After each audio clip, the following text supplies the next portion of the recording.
Father God, we give you thanks for your presence here this evening, for the relationships among our church family that you have brought each of us together. And Lord, I do feel that this is holy ground as stories are told. And I just pray for Loyce right now, for your blessing to be upon her, for your peace to fill her, and that you would just guide her in what she shares. And I thank you for the privilege of being able to hear from her tonight. In your name we pray. Amen. Amen. Like I say, wow, this is a first for me, so please bear with me. I was born June the 18th, 1929 in Midland, Texas. And that, can we start over? Dwayne's got it under control. He's giving us, Do I need, but keep giving us feedback if you Okay. can't hear in the back. Dwayne's adjusting the levels. Okay. So. Okay. I was born June the 18th, 1929 in Midland, Texas. In that house right there, my grandparents' house on South Marinfield. My parents were ranchers. My grandfather came here in 1895 and homesteaded on the place that I was raised on in 1903. As I said, my dad was a rancher, and when Steve was talking about sheep this morning, we had over 2,000 head of sheep, and cattle and goats, but mainly sheep. And when I had a sister 3 years older than, 2 years older than me, and one a year and 2 months younger. So when my oldest sister got ready to go to school, my parents sent her to live with my grandparents during the week and go to South Elementary, and she did that for her first and second grade. And then when I became 6, my parents did not want to burden my grandmother with another child to take care of. So they held me back, and my sister that was just younger, when she turned 6, that made me 7, that made 3 of us school age. So they were going to let us go teach us at the ranch. We had a bunkhouse not far from the house, and it was made into a one-room school building. Our first teacher was from Stanton, fresh out of high school, not 1 year of college, and they called them governesses then. And she was our first grade teacher. And we came to the school district up here, gave us desks just like they used. We used the same curriculum. There she was, teaching 2 first graders and a 3rd grader out there. And she is still alive. She's at Saddle Ridge, I don't know what it's called now.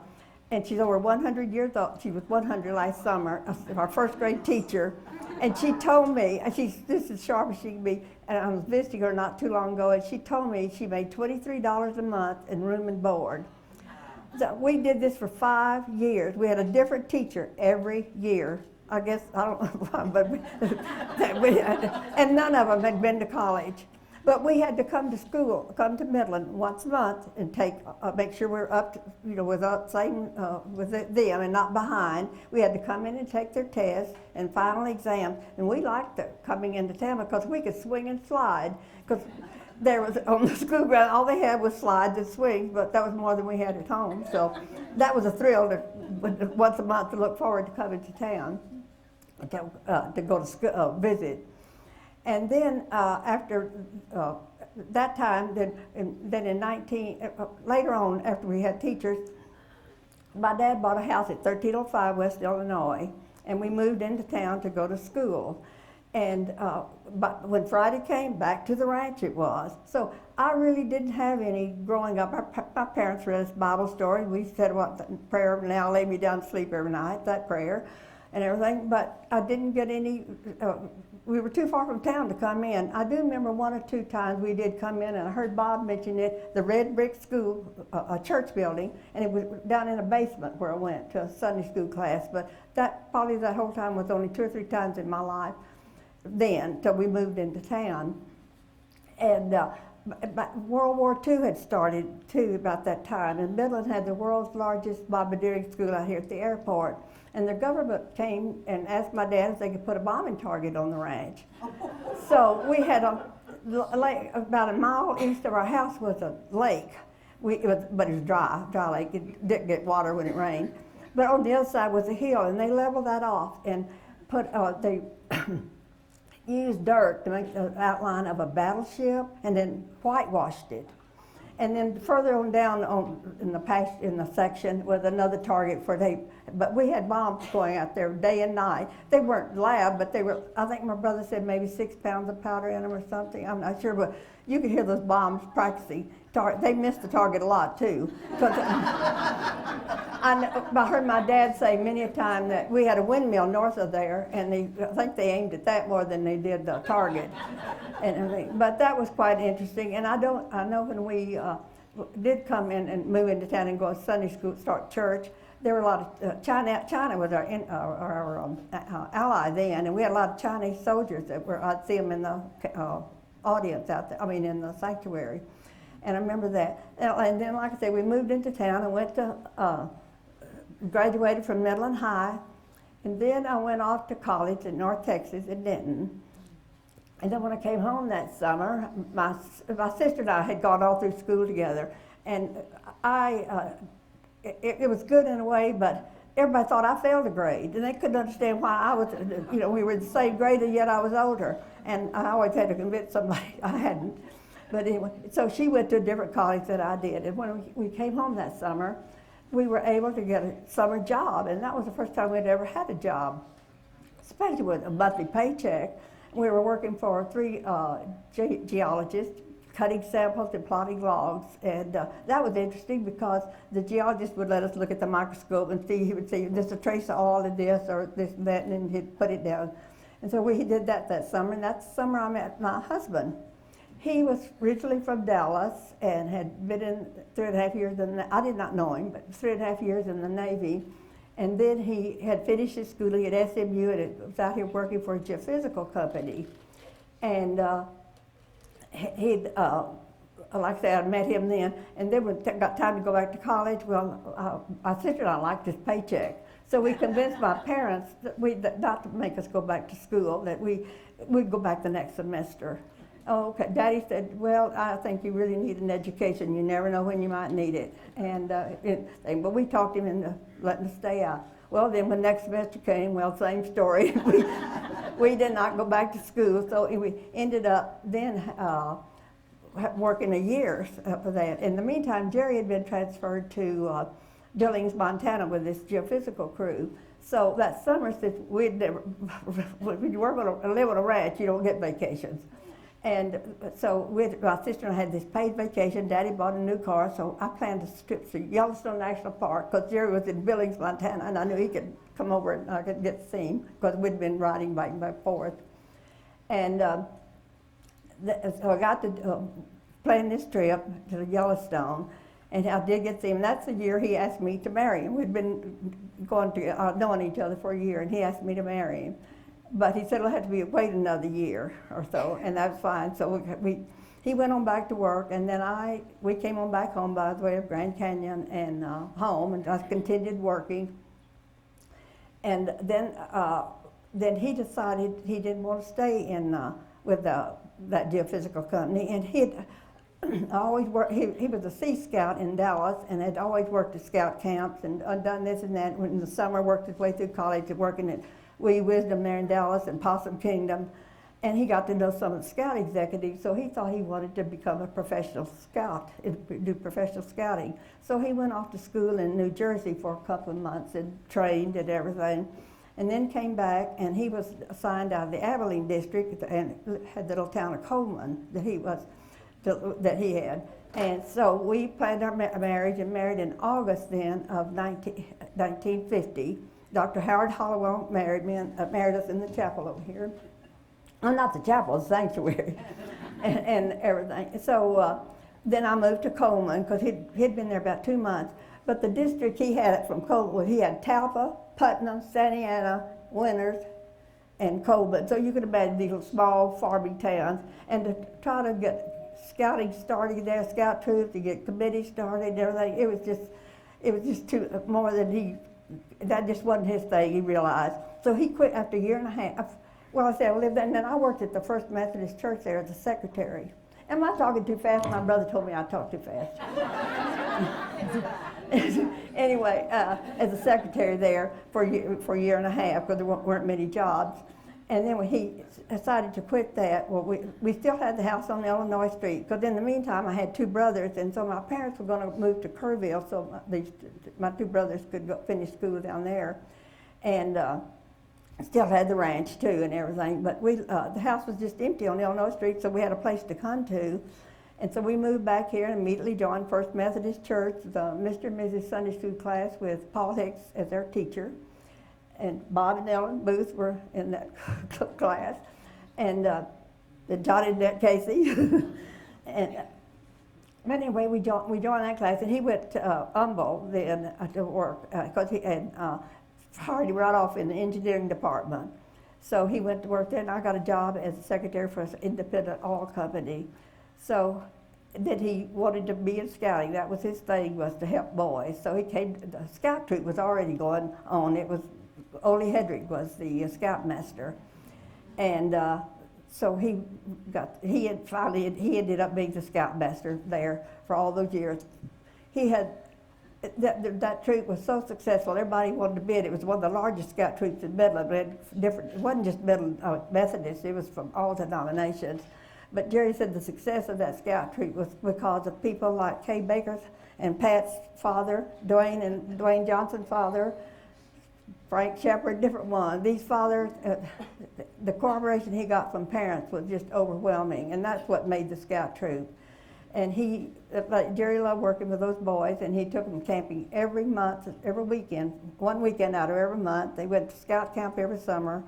And I don't know how many spaghetti dinners we had and bake sales and stuff to raise money, because I was talking to Dwayne a while ago, and he said, I said, what all they need all that money for? He said, well, we needed tents, our cooking supplies were always something going wrong. They needed money for something, and all the time. So we were having sales, and I remember Dwayne's mother making these delicious brownies that she did and then he decided all the Boy Scouts needed a neckerchief, all alike. So he I don't so much, but he decided that he cut out a pattern, and we went and bought a bolt of fabric and cut out these neckerchiefs, and he had silk screened them so all the Boy Scouts could have one. And I put the tape binding on it, and I know I made 54 at one time. What? And then I was always having to make more, because they'd either lose them or and new boys joining all the time. So, but I'd say scouting was his love. And then there were, like I say, several jamborees, national jamborees that he went to, and several of the boys, I know in Santa Ana, California, and Coeur d'Alene, Idaho, and Valley Forge he'd been, took several of the trips on canoe trips to Ely, Minnesota.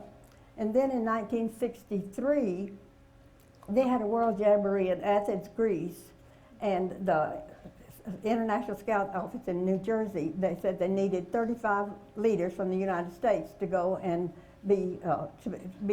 accompany the boys from all over the United States that were going to go to this Jamboree. And my husband was one of 35 chosen to go. And he was still working for Humboldt. They gave him they were gone 6 weeks off with pay. He didn't take our vacation time either, but 6 weeks off with pay to take these boys to the Jamboree.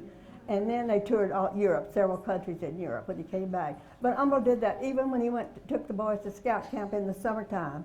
They did not take our vacation time, and he got to go with pay every time. So I was really proud of him, because I had a lot of big part in it too, to helping him and everything. And then we moved to Alaska in 1970. He had heard of that they knew that the owner companies were trying to get the pipeline, 800-mile pipeline built in Alaska. So he talked to the different ones in the office and asked if he could go up on a temporary assignment, because they hadn't gotten approval from the government to build this pipeline yet. So he went up on a temporary assignment, and he was up there 8 weeks and home too. And he did that for a little over a year till they finally got it approved. And I went up in the meantime, and we found a lot and had a house built on it. So the children, at the end of school, the children and I moved up there. And it was so different, but it was a thrill of a lifetime. We loved Alaska, and we got to stay 16 years total. up there. And so I'd like to bring a lot of highlights to you about living in Alaska and all the things, particularly like I say, all the snow and the short days and the long summer nights and everything. But that never did bother me. I could always entertain myself. And they had a program there for women because they're afraid you'd get cabin fever, and they didn't want you to get cabin fever. So just stuck in the house all the time. So the organization for petroleum wives it was already started when I got there, and it was mainly they had all these things that you could do. You could go skiing, you could take ski lessons, ice skating lessons, gourmet cooking, all kind of games, curling, bridge, all arts and crafts of all kinds. You could stay as busy as you wanted to, and that's what they were encouraging the people to do, the wives and everything. And of course, a lot of them had tiny children and couldn't, and they either liked it or they didn't, and everything. But we loved it, and so I got involved with that. And one reason I mentioned them, the petroleum wives, is I'll tell you about. When I went up there, they always said, carry a little package of matches with you all the time. And we, like I said, had a 4-wheel drive Jeep Wagoneer, so I was usually the designated driver in our area. But everybody had cars equipped, but I had to drive most of the time in our area. We had lunches once a month at this hotel. And after the luncheon that day, and it was cold as it could be, we got to the parking lot where I'd park, and I couldn't get my key in the door lock. So then I got up my package of matches, heated that key so I could stick it in the ignition to turn it on, to unlock my door, I mean. And then when I got in, the car started fine, but I couldn't get the gear pulled down in reverse. So we had to sit there for a while until the motor warmed up. And then when you back out, it's real bumpy because your tire round. It's flat on the bottom because it's sitting there in the parking lot. And then the tire rounds off, it's okay. And but that organization was a lot of help because I met a lot of people. See, this Alaska pipeline was made up of 5 major oil companies. It was Exxon then, ExxonMobil, Gulf, British Petroleum, and Phillips. So there were a lot of English people there. They lived all over the world, and so each company had their own ladies' lunches too. We got involved in those, but you could stay as busy as you like. And our children loved it. They became fantastic skiers, and we would cross. I don't like heights, so I never did downhill ski. But we had cross country that was real popular, and there was a park about a mile from our house, Russian Jack Park, that was wooded and had ski trails all back in there, and we'd go there every night and ski. Because I already had the ruts and everything. We'd do that nearly every night. So to go back to my church, the minute we went to Alaska, we joined the church, a Methodist church. First Methodist was downtown, and that was about 4 miles from our house. So we picked a little church that was halfway between our house and town, Anchor Park. And the minister was from Wisconsin, entirely different from Dr. Guthrie that we had left and loved. And we couldn't join the church till he told us, and we didn't take communion or anything. But we stayed with that church for about 3 years, and then our children got involved with a bunch of their friends that went to Presbyterian church downtown, and it was a larger church. So we ended up going there and joining and stayed there probably for 12 years or more at the Presbyterian church and loved it. And Dr. Tepley there, I still hear from him. He's 90-something years old, but he was more like Dr. Guthrie was, a Bible teacher. And we enjoyed our time at First Presbyterian. And they were really a mission church. They had really involved with the Navigator ministry. I'm sure you heard of that out of Colorado Springs. And there were this missionary couple there belonged to the Presbyterian church. So we got involved with them because they were working with the military there. That's Elmendorf Air Force Base and Fort Rich there right at the edge of town. And so they were counseling a lot of the boys, and we got to know them. And so we started having a Bible study in our home every Wednesday night with this couple and bringing about 10 or 12 of these military young boys with there. And all I did was bake cookies and have hot chocolate and coffee for them. But we got to be with them, and they were all. The church also was had the Jews for Jesus movement come there, and the Wycliffe Bible translator. So we got involved with all of those missions too, and that just because of that church, sponsored them. And then, like I say, people that talk about the Northern Lights. If you've never been to Alaska, you have to, and Sally, maybe in September or It's in the winter. It's probably December. or some of the Northern Lights are more, they are beautiful, the Northern Lights. And, yeah, you know, in the meantime, here I am talking, I haven't talked about my children. We've had children in between. Well, let me finish with the Northern Lights. I'm sorry.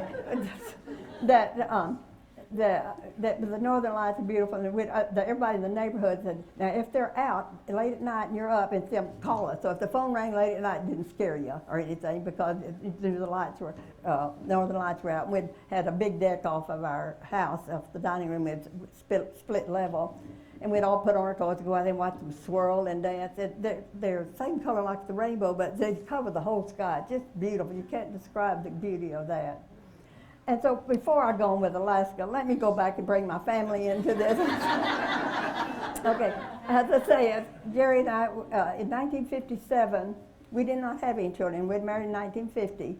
So we wrote the Methodist Mission Home in San Antonio to adopt a child. And they said, well, it'd probably be about 2 years wait for us to get a child. So then the very next year, Jerry just got back from a jamboree in California. We'd got a call in August of 1958 that they had a son for us. And I told my boss, they knew we were going to adopt a child. I said, I'll have to quit my job the minute, you know, we get the call. So that night, I quit my job.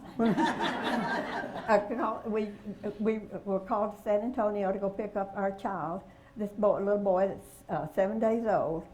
And when you go into the chapel and they bring this child, a nurse brings this, I'll get emotional, brings this child to you and places it in your arms.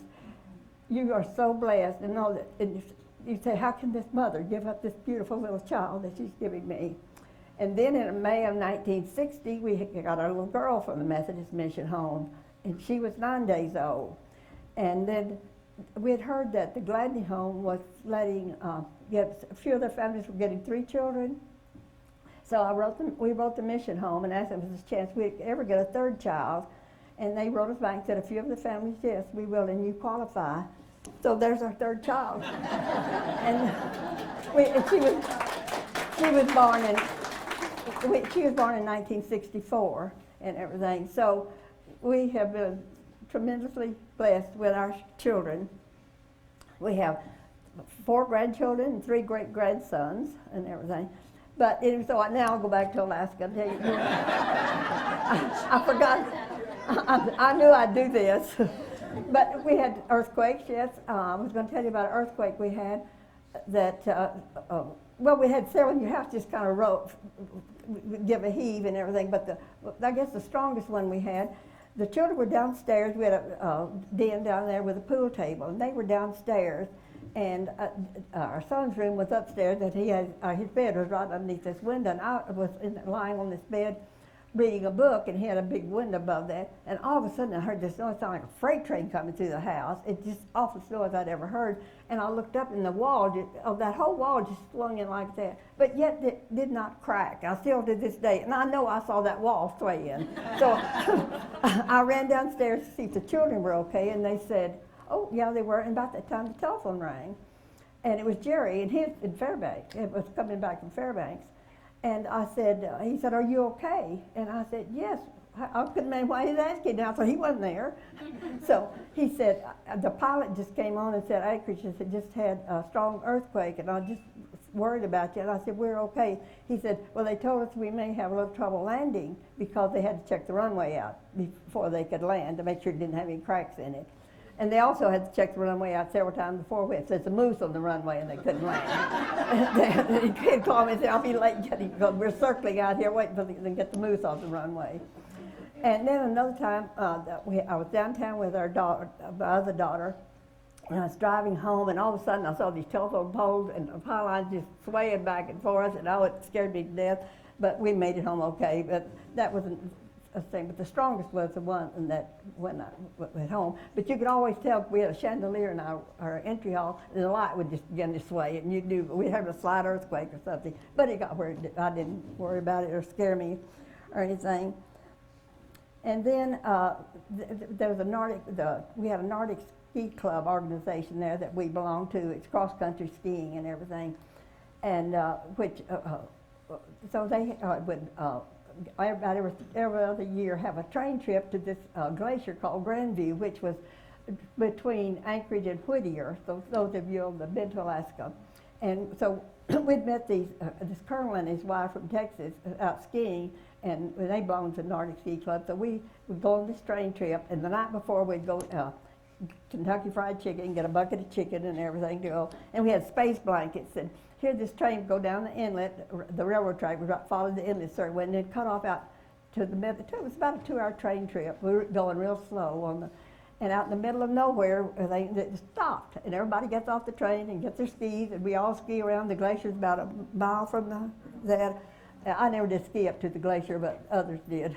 And there were over 200 people on this train, and at least. And you had, so there's things like that we got to do. And then when it came time to eat, we put out our space blankets on top of the snow, got out our chicken and our hot chocolate and coffee and thermoses, and had that. And then the train would blow its whistle about 3 or 4 in the afternoon, and everybody get back on the train, go back to Anchorage, and got to do those things. And I have to glance down here to see what else we did in Alaska. Another. We got Billy Graham, it was late 1970s that Billy Graham came and held a crusade in Anchorage. He was there for a week, or 5 days anyway, and we got to go every night. This Sullivan Arena held about, it was the largest thing in Anchorage, held about 6,000 people. So we got to visit with see the Billy Graham crusade, hear George Beverly Shea sing, and then he had several celebrities there that gave their testimony, but I don't remember their names. And then the choir was so beautiful. It was over 200, he said, in the choir, but made up of churches all over Anchorage, all denominations that sang in that choir. And that was another thing, excitement, was to be able to attend that Billy Graham crusade. And then Mount McKinley. Oh, that mountain is just beautiful. You didn't get to see it very often. It's been years since we lived there. We did not, because it always was clouds over it. But when it was clear, on a clear day, it looked like it was right at the edge of Anchorage, and yet it was 200 miles north of Anchorage. And then it was some days it would just see the top of it or just the bottom of the clouds. And when it was always covered with snow. But where the sun would shine on it at times, it looked pink. It is just beautiful. You can't describe the beauty of that mountain. And just like the Northern Lights, you nearly have to see it. But that was so magnificent. And then we ended up buying a motorhome so we could do more things. Jerry worked long hours, but he loved that job, so he didn't care. And he, I'll say worked long hours, but we got a motorhome and went to Homer. And that was in about 250 miles south of Anchorage. And the children got to dig for clams and go out on a fishing boat and fish for halibut, but I wasn't about to get on that boat. It was windy that day, and I was just praying they'd get back safe. And they did that. And then we had wild cranberries. That's what I would stop at the campgrounds and everything, and I'd pick cranberries. And then we wanted some blueberries, and they really were up north on the other side of Palmer and Wasilla, up that direction. And we pulled off the side of the road and got our buckets to pick cranberries. And being raised in West Texas, you don't stick your hand down in a bush because I was afraid of a rattlesnake. And the hardest thing for me to do was to put my hand in that bush and pick blueberries, because even though there weren't any snakes up there, I still couldn't get a rattlesnake off my mind. But we were able to, somebody drove by and said, there's a bear up there. Well, we made a quick trip back to the car real quick. And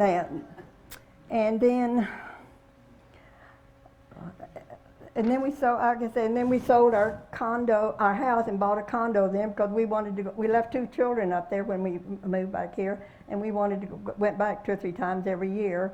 And Jerry and I flew to Nome, Alaska on one of our trips, and gold pan. You could gold pan in Anchorage, but you had to go to Mount Alyeska usually to do it. We never did gold pan, but I did when we went to Nome. And that's the reason I bring that out. I have a little, of course the gold pans are this big, but I have a little gold pan here where you can see the gold nuggets I found here. And I brought some of this stuff, well, stuff to show you. and everything. But and then we, like I said, we had volcano that erupted while we was there. And I brought some dust from it, and I got up that morning, and you looked outside, it looked like Nestle's Quick had been sprinkled over all the snow because it was just covered with all this grit and everything, and it was really hard on cars and their motors and everything. So I brought some samples of that you can touch. And when my husband was doing a lot of surveying and things, he became friends with some of the people that had cabins up there that were gold miners and everything on this Kuskokwim River. And this gold miner wanted Jerry to, he became good friends. He said, I want you to have your wife to have a gold nugget. So I brought my gold nugget to show you that he gave him. It's small, but the weight is, solid gold.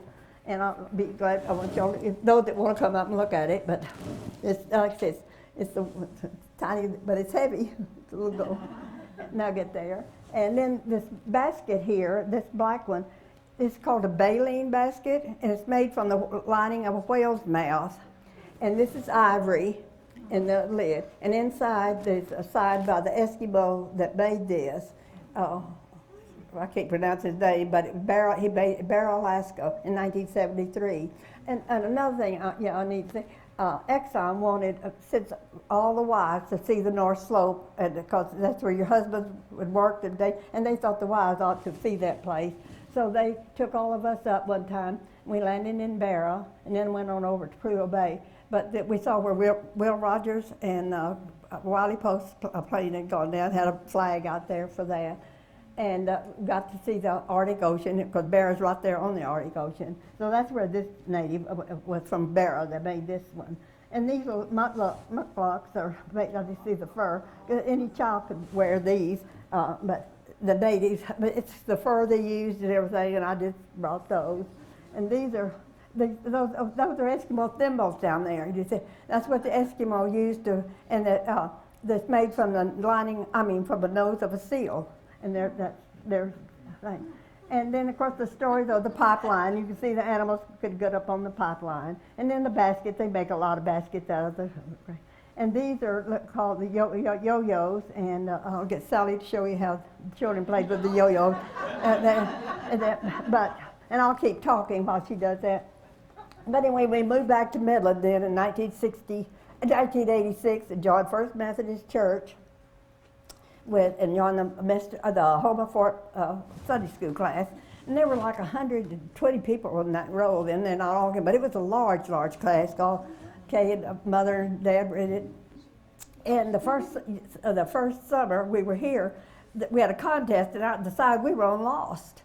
So they said we had to have a dinner for the other side. Well, Phyllis Stein was in charge of it. So she said, well, what are we going to do? I said, well, I've got a deep freeze full of salmon. And do you want oh yeah, let's have a salmon dinner. So downstairs in the basement with Nerlene, the cook here then, helped us. We had this salmon dinner, had a huge dinner. Well, it went over big, I guess, I don't know. But anyway, every year, for 23 years straight, we had a salmon dinner. Jerry, we went back to summer. Every summer, we'd go back, or Jerry bring back all this fish, and he kept telling the class, well, I'm doing the Lord's work, I'm bringing the fish back to you. Actually, like I said, was involved with that in the Sunday school class and loved that class. And now we're enjoying the partners class and feel really welcome there and enjoying that. And I think that's about all. I did want to tell a story about a grandchild y'all have to hear. When Sally's little girl was about 3 or 4 years old, Sally was in night school in Odessa, so she and her little brother spent the night with me, and they'd always bring their books, and I'd read them Bible stories out of it. And so Samantha was in bed with me, and I was reading this story about the Good Samaritan. So all of a sudden, she said, "Nana, stop, you just said Granddad's name." I said, "What? No, I'm reading a story." "Nana, you just said," she said, "Go back and read it again." I said, "Okay." "On the road to Jericho." "Right there, Nana, right there. You said Granddad's name." And I couldn't help from laugh when she said that, because I knew his name was in the Bible, then you just said it. And then another story back to Alaska, they had a tourist center there, and they people that would come there to get tourist information, and then ask the volunteers the craziest questions. And one of them that asked, and it was published in the paper later, doesn't all those barrels rolling down that pipeline make a lot of noise? And another one said, we want a map of Alaska with all the roads on it. Gave it to them. They said, we want one with all the roads on it. Well, there's a highway to Fairbanks, one to Homer, one over to Tok, and one to Valdez. And of course, that's all. And then they said, well, every map we see of the United States shows Alaska down here in the corner. Is it an island out in the Pacific? And these were two. But anyway, as I said, I think that's about it. Carol, I don't know how long I've talked.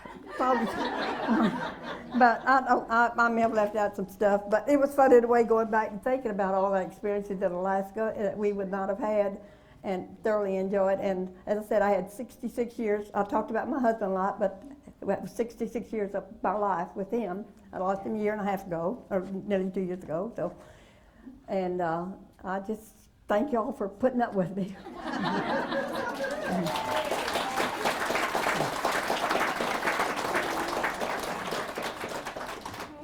We want to see the yo-yo. Oh. First of all, we need Yep, okay. registration. Oh, yeah, Mia, can you go back by? Anybody else? You can try one too. All right.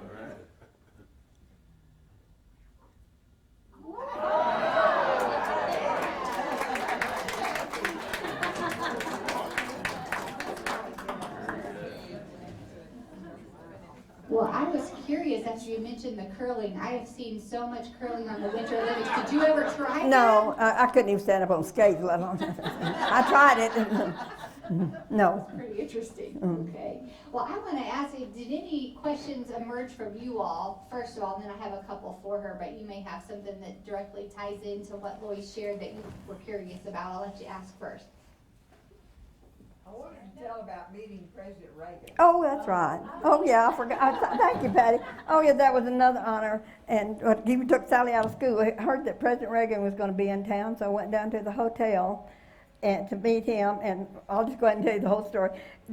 We got there real early, and the people at the hotel were trying to get the microphone ready, and they said, we know he's tall, but we don't know how tall to make the microphone. And I had a tape measure in my purse. And I said, here, I have a tape measure. So they used that tape measure and got the microphone about what they thought it needed. So President Reagan was standing right there, and I was standing, Sally and I, and Jerry was standing there, he and Nancy. And when we got to talk to him and shake hands, and when he got ready to leave, I said, God bless you. And he said, that's the nicest thing anybody said to me. And I got to see Gerald Ford, too. When they landed at Elmendorf, we went out and saw Gerald Ford, too. Thank you, Patty. I knew it. Anybody else have a question? If you haven't ever been to Alaska, you should go. It's beautiful.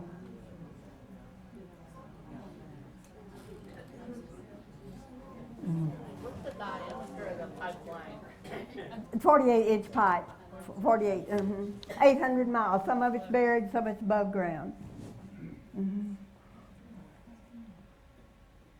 Loyce, from all of your experiences and from having to move at a pretty dramatic move with young children, what would you say, in looking back over everything, what is the hardest thing you've ever faced? Well, like I said, I've thought about that a lot and everything, but I think the hardest thing probably was being a mother.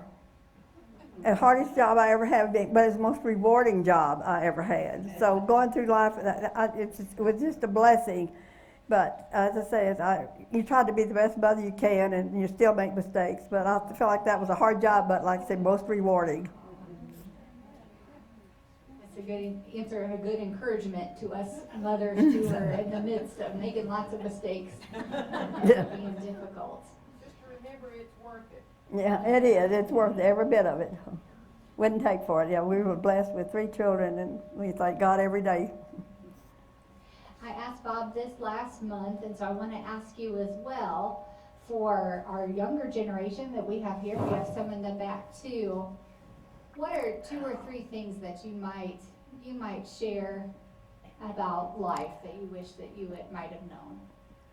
I wish I'd tried it more anyway. Well, I just tell them that maybe life is not a cakewalk, that there are going to be temptations there, and it's hard. We still are temptated, but maybe have a vision and make good choices. So I think that's Sally, don't put me on the spot. Why don't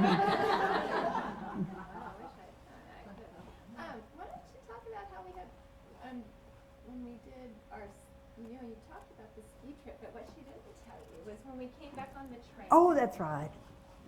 We had so much fun, and Mom and Dad, it was such a family gathering, and everybody's family went, and it was just a wonderful time. It was a time to be with each other. And yes, we all rode up on the train, and we're all excited. We got off and we skied, and we had our picnics. But on the way back, they had the polka dot car. Polka and, band. And a German band. Not polka dot. And my dad loved to dance, and he would dance with me and my sister, and everybody was dancing the polka in the polka dot car. No. And we had more fun on those ski trips. It was just a wonderful time. And this German band would go up on the way on the train trip on the way over there. They'd go up and down the aisle in all the cars playing their instruments. Of course, but it was. Do they still do that? Do they still have those Train trip? I think they do, but it's maybe not the Nordic Ski Club that sponsors it now. So I'd heard they did. So, but we went back and forth up there for years because we loved it. Mm-hmm. All right, I don't want to cut anyone off. Let me make sure one last round of if anyone had a question, and also you can visit with Loyce up here, and I'd invite you to come up and see. As she explained several of the neat things that you'll probably want to touch and come up here and see firsthand. Loyce, I want to thank you again so much for sharing. Next month we will do again on the last Sunday of the month, so it'll be March 25th, will be Bob Davis, and he'll share his story. And then that will conclude our winter series, and we'll start again next winter with some more stories to share. So thank you for your faithfulness in that. And I'm going to ask Pastor Steve if he will close out our evening tonight. Well, it was good to know that y'all can have fun cross-country skiing, because how anybody can have fun cross-country skiing? I have no idea, Loyce. So thanks be to God for that. I don't know about y'all, but this has just been a tremendous 2 times that we've had to hear y'all's stories. This is so important for us to take time and to listen to each other. And thank you, Loyce, for being vulnerable enough with us today to do that. I would really encourage y'all, as we're kind of doing this for these 3 months, to talk to other people and give them the opportunity to share part of their story with them. Coax it out of them. And that happens by you having the time and asking a question, to ask part of their story and to pull it out of them. Because each person's story, look here, Loyce. Oh, thank you.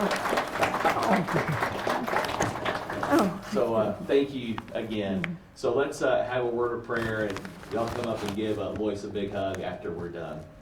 So God, for all the grace that you have poured into Loyce's life to make her what she is, for those gifts that she has received and has passed them on to her children and to us here at First Methodist, we give you thanks.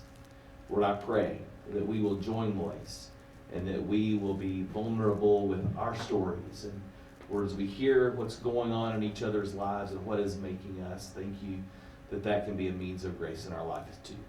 So Lord, we commend the rest of our evening to you, and we are grateful for our church family, and we just commend our week to you.